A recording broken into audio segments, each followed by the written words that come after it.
ஒரு காலகட்டத்தில் படமே இல்லாமல் இருந்திருக்கு. ஒரு படமே இல்லாமல் நான் வந்து ஜூனியர் ஆர்டிஸ்டாக கூட யாராவது கூப்பிடுவாங்களா?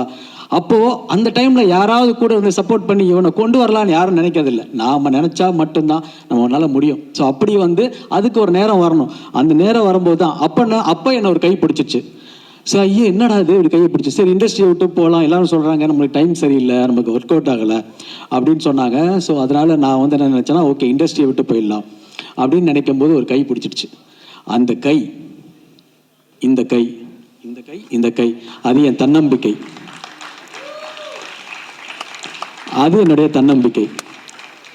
ஸோ அந்த தன்னம்பிக்கை தான் இன்னைக்கு வரைக்கும் என்னை மனுஷனா இன்னைக்கு வரைக்கும் என்னை கொண்டு வந்திருக்கே தவிர, ஒரு நம்ம வந்து வாழ்க்கையில் வந்து அக்யூஸ் தான். இந்த உலகத்தில் யாருமே வந்து நல்லவனாகவும் கெட்டவனாகவும் இந்த நம்ம சந்தர்ப்பமும் சூழ்நிலைகளும் தான் தீர்மானிக்கப்படுதே தவிர இங்கே யாரும் நல்லவர் இல்லை, யாரும் கெட்டவர் இல்லை.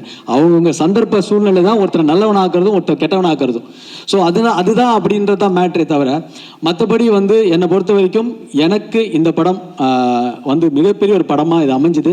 என்னுடைய ஆர்பி சௌத்ரி சாருக்கும் இந்த நேரத்தில் நான் நன்றியை சொல்லிக்கிறேன். எனக்கு திருநெல்வேலி படம் மூலிமா எங்கள் அப்பாவுக்கும் ஆர்பி சௌத்ரி சாருக்கும் என்னுடைய நன்றி. ஸோ 25 வருஷன்றது வந்து இன்னும் இல்லைங்க, இன்னும் இல்லை. நான் இன்னும் நிறைய விஷயங்கள் போராடுவேன், என்னால் முடியும். அந்த உங்களை நீங்கள் நம்பலைன்னா யாருமே உங்களை நம்ப மாட்டாங்க. உங்களை நீங்கள் மட்டும்தான் நம்ப முடியும்.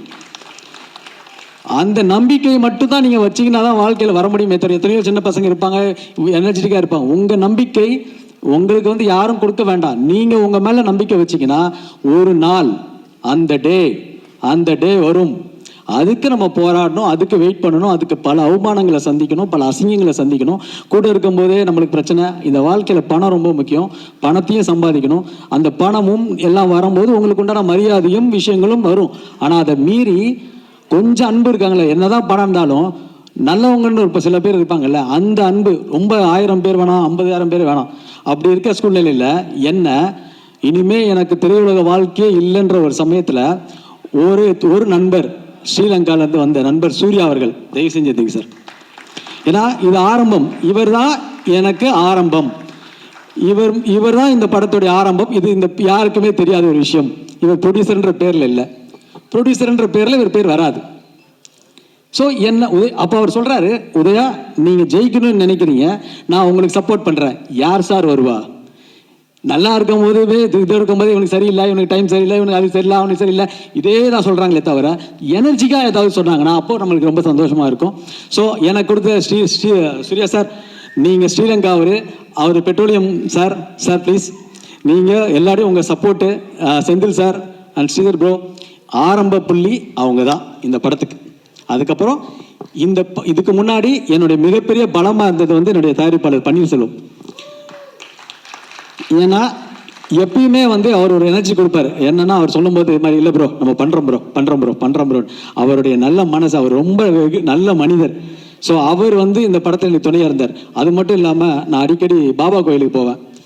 மயிலாப்பூர் பாபா கோயிலுக்கு போகும்போது அந்த பாபா கோயில் பக்கத்தில் எனக்கு ஒரு ப்ரொடியூசர் கிடைப்பாருன்னு நான் கனவுல கூட நினைக்கல.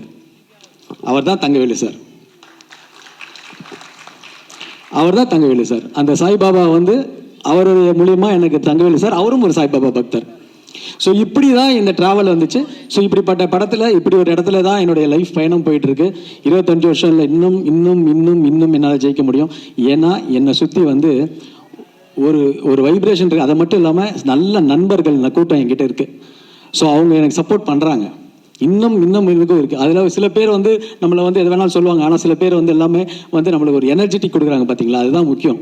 ஸோ நாங்கள் வந்து எங்களை பொறுத்த வரைக்கும் நானுமே சரி, என் குடும்பமே சரி, எங்கள் அப்பாவை அம்மாவை மதிக்கிற பிள்ளைங்க. அதுதான் இன்னைக்கு இருக்கிறோம். அப்பா அம்மாவை எங்கேயுமே விட்டு கொடுத்து பேச மாட்டோம். யாரையும் ஒருத்தர் விட்டு கொடுத்து பேசிடக்கூடாது. அவங்க நம்மளை வந்து விட்டு கொடுக்காம நம்மளே வெளியில் போய் விட்டு கொடுத்துட்டோம்னா அதுதான். அதனாலே நாங்கள் பல விஷயங்கள் அனுபவிச்சிருக்கோம். அதனால என்னை பொறுத்த வரைக்கும் லைஃப்பில் வந்து எங்கள் அப்பா அம்மா ஆசீர்வாதம் எங்களுக்கு இருக்குது. ஸோ என்னை பொறுத்த இந்த படத்தில் டைரக்டர் பிரபு ஸ்ரீனிவாசுக்கு மிகப்பெரிய ஒரு நன்றி. ஏன்னா அவர் வந்து தான் இந்த படத்துடைய கதையை சொல்லி, நிச்சயமாக sir you are a very great director sir, என்னை வந்து ரொம்ப அற்புதமாக பண்ணியிருக்கீங்க. நீங்கள் உங்களோட ஒர்க் எனக்கு ரொம்ப பிடிக்கும். நடுவில் நமக்கு நிறைய சண்டைலாம் வரும், பிரச்சனைலாம் வரும். அதெல்லாம் நம்ம படத்துக்கு தான். ஒரு ப்ரொடியூசராகவும் நான் இருக்கணுன்றதுனால தான் ஸோ அப்படிப்பட்ட சமயத்தில் ப்ரொடியூசராக டேரக்டராக அதே மாதிரி வந்து எனக்கு மிகப்பெரிய support Naren Balakumar music director. என்னுடைய படத்தை எல்லாமே வந்து அவ்வளோ அற்புதமாக மியூசிக் பண்ணி கொடுக்குற ஒரு நரேன் பாலகுமார். என்னுடைய ராஜா எந்திரிங்க ராஜா வரவே மாட்டார் அவர். ஸோ அவர் மிகப்பெரிய ராஜா. அதே மாதிரி என்னுடைய ப்ரொடக்ஷன் டீமு இந்த படத்தில் ரொம்ப பெரிய பெரிய விஷயம். ஆனால் எனக்கு துணையாக பலமாக எனக்கு ஒருத்தர் இருந்தார். அவர் யாருன்னா என்னுடைய கசின் சிவசரவணன். என்னுடைய ஃபுல்லாக எனக்கு வந்து மிகப்பெரிய பலம். எனக்கு பாதி ஸ்ட்ரெஸ்ஸு போயிடுச்சு இந்த படத்தில், பாதி ஸ்ட்ரெஸ்ஸு போயிடுச்சு. அது காரணம் வந்து என்னுடைய கசின் சிவா தான், சிவசரவணன் தான். ஸோ என்னுடைய டீம் முத்துவாக இருக்கட்டும், எல்லாருக்கும் தங்கவேலு சாருக்கு நன்றி சொல்லணும். அதே மாதிரி கேமராமேன் மருது, அதே மாதிரி எல்லாருமே நான் நன்றி சொல்லணும். என்னுடைய டீம் எல்லாம், அதாவது நம்ம பண்ணுற வேலையை வந்து ஒருத்தர் ஜெயிக்கணும்னு நினைக்கிறாங்க பார்த்தீங்களா, அதுதான் நம்மளுக்கு பாசிட்டிவ் எனர்ஜி. ஸோ அதுதான் நமக்கு எனர்ஜி, அதுதான் வைப்ரேஷன். அதே மாதிரி என்னுடைய நண்பன் இந்த படத்தில் வந்து நான் என் தம்பின்னு சொல்லுவேன், நண்பன் சொல்லுவேன், அஜ்மலுக்கு வந்து நான் ரொம்ப ரொம்ப தேங்க்ஸ் பண்ணிக்கிறேன். ஏன்னா இந்த படத்தில் வந்து நிறைய பேர் நடிக்கலை. ஏன்னா உதயா படமா பாதியில் நின்றோம், உதயா படமா 10 நாள் ஷூட்டிங் போவாங்க சார். உண்மையிலே சொல்கிறேன் சார், பெப்சி ஊழியர்கள் ரொம்ப சந்தோஷப்பட்டாங்க. ஏன்னா கண்டினியூஸாக பேட்டா கொடுத்த ஒரே படம் இதுதான். ரொம்ப சந்தோஷப்பட்டாங்க. அவங்களுடைய ஆசீர்வாதங்கள்லாம் இந்த படத்தில் இருக்குது. ஸோ எங்களுக்கு அதெல்லாம் ரொம்ப சந்தோஷம். அதே மாதிரி அஜ்மல் வந்து சொல்லணும், நிறைய பேர் நடிக்க மாட்டேன்ட்டாங்க. ஏன்னா பாதி நாள் உதய படம் ட்ராப். ஆனால் ஒரே ஒரு மைண்டில் மட்டும் ஒரே ஒரு ஃபிக்ஸ் பண்ணிட்டேன், இந்த படம் ஒரு நாள் கூட ஷூட்டிங் நிற்கக்கூடாது. நான் அப்பயும் டேரக்டர் சொல்லுவேன், சார் ஒரு நாள் ஷூட்டிங் போனால் நின்றுடுச்சுன்னா என்னால் திருப்பி தொடரவே முடியாது. ஸோ ஒரு படம் எடுக்கணும்னா கண்டிப்பாக பிளான் பண்ணி கேப் விட்டோம்னா நம்மள மாதிரி படங்கள் கஷ்டம். ஆனால் கண்டென்ட் நல்லா இருந்தால் இன்றைக்கி தமிழ் சினிமாவில் மிகப்பெரிய ஒரு இடம் இருக்குது. தமிழ் சினிமா வந்து அழிக்கவே முடியாது, அந்த மாதிரி அல்டிமேட். அதே மாதிரி ஜான்விகா பற்றி சொல்லணும். Janvika is so sweet. ஏன்னா ஒரு கன்னட லாங்குவேஜ் மட்டும் தெரிஞ்சுக்கிட்டு இவ்வளோ ஒரு பர்ஃபெக்ஷனான ஒரு பர்ஃபார்மன்ஸ் பண்ணி மிகப்பெரிய ஒரு ஸ்கோர் பண்ணியிருக்காங்க ஜான்விகா. தமிழ் இண்டஸ்ட்ரியில் ஷி சச் அ டேலண்டட் ஆர்டிஸ்டாக வருவாங்க அவங்க, எனக்கு 100% தெரியும். அதே மாதிரி சார்விகா, சிஷ்யா, ஆன்டி, அஸ்வினி ஆன்டி, எல்லாருமே, தீபா, குறிப்பாக சுபத்ரா பண்ணியிருக்காங்க. And my favourite Danny bro, love you. ஏன்னா நீங்கள் வந்து அவ்வளோ சாம், அவ்வளோ பாசிட்டிவ் எனர்ஜி. எப்பயுமே இந்த பாசிட்டிவ் எனர்ஜி தான் இந்த படமே. ஸோ எல்லாம் பாசிட்டிவ் எனர்ஜியாக கொடுத்துருக்கீங்க.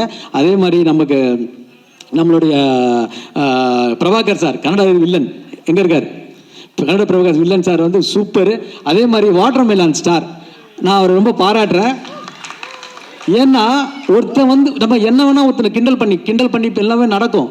ஆனால் ஏதாவது ஒரு கான்ஃபிடென்ட் இருக்கீங்களா, அந்த கான்ஃபிடென்ட் எனக்கு பிடிச்சிருக்கு. நீங்கள் என்ன வேணா சொல்கிறது எப்படி வேணா இருக்கலாம், ஆனால் உங்களை சுற்றி ஒரு கூட்டம் இருக்குது, அதை கொஞ்சம் பாசிட்டிவ் ஆக்கிக்கிங்க, நெகட்டிவ் ஆக்கிக்கிங்க. அது ஒன்று தான். மற்றபடி you are a great actor. நல்ல விஷயங்கள் நீங்கள் பண்ணுறீங்க. இந்த படத்துக்கு நிறைய ப்ரொமோஷன் கொடுத்துருக்கீங்க, மிகப்பெரிய நன்றி. அனைத்து பத்திரிகை மீடியாவுக்கு நன்றி. ரொம்ப டைம் ஆகிடுச்சு. நான் நிறைய பேரை தனித்தனியாக கூப்பிட்டு சொல்லணும்னு நினச்சேன். ப்ரெஸ், அப்புறம் சாரி, யோகி பாபு சார். எல்லாரும் யோகி பாபு சார் வந்து கோஆபரேட்டிவில் ஆர்டிஸ்ட் இல்லை, அவர் வந்து டேட்டு ப்ரொமோஷனுக்கு வர மாட்டார். நான் சொல்கிறேங்க, அவரை மாதிரி ஒரு சிறந்த ஆர்டிஸ்ட் கிடையாது. அதே மாதிரி கோஆபரேட்டிவ்லேயும் அவரை மாதிரி ஒரு ஆர்டிஸ்ட் கிடையவே கிடையாது. ஒரு டப்பிங்கில் எப்படி கரெக்ட் பண்ணலாம், அதுக்கு என்ன வேல்யூ கொடுக்கலான்னு சொல்லிட்டு ஒரு படத்தை ப்ரொமோட் பண்ணி யோகி பாபு சார் மாதிரி is a very very good gentleman. எதுவுமே தெரியும் ஒருத்தருக்கு நம்ம கரெக்டாக இருந்தால் எல்லாம் கரெக்டாக இருக்கும், நம்ம கரெக்டாக இல்லைன்னா எதுவுமே கரெக்டாக இருக்காது. அதுதான் மேட்ரு, அதுதான் ஒரு விஷயம். என்னை பொறுத்த வரைக்கும் என்னுடைய fight master Silva master sir, அவரை மாதிரி ஒரு எனர்ஜி ஒரு மேன் நான் பார்த்ததே இல்லை சார். ஏன்னா அப்படி ஒரு ஃபைட் மாஸ்டர், எனக்கும் இன்னமும் எனக்கு திருப்பி எனக்கு ஆக்ஷன் பண்ண முடியும்னு எனக்கு நிரூபித்த ஒரு மாஸ்டர். அவருக்கு நான் மிகப்பெரிய நன்றி. ஏன்னா இது ஒரு ஃபைட்டாக பண்ணிட்டு போயிடலாம், ஆனால் தன்னுடைய படம் மாதிரி, சொந்த படம் மாதிரி, சார் ஹிந்தி பிஸ்னஸ் முடிஞ்சா, அது முடிஞ்சா, நீங்கள் சரியாக அது மேக்கிங் பண்ணுங்கள், அது பண்ணுங்கள் அப்படிலாம் சொல்லி என்னை எனர்ஜி கொடுத்துக்கிட்டே இருக்கிற எங்களுடைய குடும்ப நண்பர் தான், வேறு ஒன்றும் இல்லை, வெளியில் மாஸ்டர் இல்லை. அதே மாதிரி master, love you master, thank you so much. And KL Praveen sir, editor, அவ்வளோ பெரிய எடிட்டர் கேஎல் பிரவீன் சார். இந்த படத்துக்கு பெரிய பெரிய படங்கள் பண்ணுற ஒரு பிரவீன் சார் வந்து எனக்கு கொடுத்துருக்க ஒரு நம்பிக்கையும் நன்றி. அவ்வளோ கான்ஃபிடென்ட் கொடுத்துருக்காரு. PR1 நிக்கில் முருகன், அவருக்கு தயவு உடம்பு சரியில்லை, எனக்கு ரொம்ப கஷ்டமாக இருக்குது. அவர் இல்லாத ஒரு விழா, அது உடம்பு சரியில்லை. ஆனால் எனக்கு வந்து ரொம்ப இதாக இருக்குது. எங்கே இருக்கிற என்னுடைய குடும்பங்கள் தான் என்னுடைய சப்போர்ட்டு. இங்கே பாசிட்டிவாக இருக்கிற என்னுடைய ஃபேமிலிஸு எல்லாருமே சப்போர்ட்டாக இருக்காங்க. அதே மாதிரி என்னை பொறுத்த வரைக்கும் நீங்கள் வந்து, நான் வந்து இந்த 25 இயர்ஸ் வீடியோலாம் வந்து இப்படி பண்ணுவார் ராஜா நினைக்கவே இல்லை. நிறைய ஸ்டில் கேட்டே இருந்தேன், ஏன் ராஜா அதெல்லாம் தேவையா, நம்ம ஒன்றுமே சாதிக்கலையே அப்படின்னா. இல்லை சார், நீங்கள் இவ்வளோ தூரம் ட்ராவல் பண்ணுற ஒரு இன்ஸ்பிரேஷனாக மற்றவங்களுக்கு இருக்கணும் சார்னார். ஆனால் அந்த இன்ஸ்பிரேஷன் வந்து ரொம்ப ரொம்ப கஷ்டங்க. பயங்கர அவமானம், அசிங்கம், அதை ஒருத்தனால வாழவே முடியாத நிலைமைகள்லாம் போயிடும். ஆனால் அப்போ சொன்னல, அப்பயே என்ன இந்த ஒரு கை பிடிச்சிருச்சு, இருறா வருவேன் அப்படின்ருச்சு. ஸோ அதனால் தேங்க்ஸ். நான் வந்து எல்லாருக்கும் நன்றியை சொல்லிக்கிறேன். என்னோட டீமுக்கு, ஒட்டுமொத்த டீமுக்கு, என்னுடைய மதுரையிலேருந்து வந்திருக்காங்க ரசிகர் மன்றங்கள்லாம். இன்னமும் தமிழ் சினிமா வந்து கண்டிப்பாக நல்ல கண்டென்ட்டுக்கு ப்ரொடியூசர் கவுன்சிலில் இருந்தெல்லாம் வந்திருக்கு ஈசி மெம்பர்ஸ்க்கு எல்லாருக்கும் என்னுடைய செல்வமணி சார் ரொம்ப ரொம்ப நன்றி. இவ்வளோ நேரம் வந்து எனக்கு என்ன சந்தோஷம்னா எல்லாரும் ஒற்றுமையாக இருக்கணும் சார். எல்லாரும் ஒற்றுமையாக இருந்தால் தமிழ் சினிமா எங்கெங்கேயோ ஈகோவில் இருந்து தான் நம்ம பிரச்சனையாக இருக்குது. நாம் எல்லாம் ஒற்றுமையாக இருந்தோம்னா நம்ம இண்டஸ்ட்ரியை நம்ம ஒரு பயங்கர பவராக இருக்கும் சார். முரளி சார் இருக்கட்டும், எல்லாருமே நம்ம எல்லாம் ஒற்றுமையாக இருப்போம் சார். அவ்வளோதான் சார். எங்களுக்கு தெரிஞ்சது தொழில் சார், அவ்வளோதான் தெரியும். அதனால் நானே நினச்சேன் சங்கத்துலலாம் இனிமேல் வரவே கூடாதுடா அப்படின்னு, நம்ம பாட்டு தொழில் பண்ணிட்டு இருக்கலாம் அப்படின்னு. ஸோ நீங்கள் எல்லாம் ஒரு பவர்ஃபுல்லான ஆள், எல்லாரும் சேர்ந்து ஒற்றுமையாக ஒரு விஷயத்தில் பண்ணலாம் sir. Thank you sir, thank you so much. நான் யாராவது மறந்துருந்தா டைம் இல்லைங்க, தயவு செஞ்சு பண்ணிச்சிருங்க. எப்பயுமே நான் சொல்கிறேன், சாரி, இந்த இடத்தை கொடுத்த சின்மயா ஹெரிட்டேஜ் சென்டர் செல்வம் சாருக்கு என்னோட மிகப்பெரிய நன்றி. அதே மாதிரி டைமண்ட் பாபு சார் இந்த இடத்த வாங்கி கொடுத்தாரு எனக்காக. ஏன்னா இந்த இடம் வந்து ஒரு ஸ்பிரிச்சுவலான இடம். ஒரு குருஜி, அந்த குருஜிக்கு நான் இருக்கு, இந்த ஸ்பிரிச்சுவல் நமக்கு என்றைக்குமே இருக்கும்போது நான் இப்போ ரொம்ப ஸ்பிரிச்சுவல் ஆகிட்டேன். ஆக்சுவலி நான் பாபா கோயில், பாம்பன் சாமி, எங்கள் அம்மா, இந்த மூணுத்தையுமே வந்து என்னுடைய டெய்லி ஆக்டிவிட்டி ஆயிடுச்சு. ஸோ நானுமே உட்காந்து சித்திராயிடுவோம் போல இருக்கு, அந்த மாதிரி இருக்குது. So thanks to every one. எல்லாரும், அதாவது நம்ம டைம் வர வரைக்கும் நம்ம வெயிட் பண்ணுவோம். அதே சமயத்தில் கண்டிப்பாக எல்லாருக்கும் நான் சொல்கிறேன், லைஃப்ல உங்களுக்கு பிடிச்ச தொழிலை நீங்க பண்ணுங்க. அதை விட இந்த உலகத்துல சிறந்தது எதுவுமே கிடையாது. அது கண்டிப்பா எல்லாருமே அந்த டைம் வரும்போது ஜெயிப்போம். ஆனா அதுக்கு ஒன்றுக்காக நம்ம போராட்டம் பண்ண வேண்டியது வரும். என்னோட 25 வருஷன்றது வந்து ஒரு டான்ஸ் மாஸ்டர். உங்களுக்கு நன்றி சந்திரிகா மேடம், என்னையுமே ஆட வச்சிட்டீங்க. சுமாராக தான் ஆடுவேன், நீ வேற. ஸோ அதனால் thank you so much to every one. Love you all. திருப்பியும் நம்ம இந்த படம் வந்து என்னுடைய பத்திரிகை மீடியா நண்பர்கள் தொடர்ந்து உங்கள் சப்போர்ட் எனக்கு தேவை, எங்கள் டீமுக்கு தேவை. தேனாண்டால் முரளி சாருக்கும் நன்றி. ஏன்னா அவர் வந்து எப்பயுமே எப்படின்னா, முரளி சார் வந்து எனக்கு வந்து ஒரு பிரதர் மாதிரி, எல்லாமே என் கூட இருப்பார், எங்களுக்கு சப்போர்ட்டாக இருப்பார். பன்னீர் பிரதராக இருக்கட்டும், தங்கள் சார், எங்களுக்கு எல்லாருக்குமே சப்போர்ட்டாக இருக்கிற ஒரு ஆள். தேங்க்யூ. நிறைய நேரம் நான் எடுத்துக்கிட்டேன்னு நினைக்கிறேன், சாரி. ரொம்ப நேரம் 10 மணி ஆயிடுச்சு. என்னுடைய ஃபேமிலிக்கும் எல்லாருக்கும் நன்றி. ஜெயிக்கிறோம்.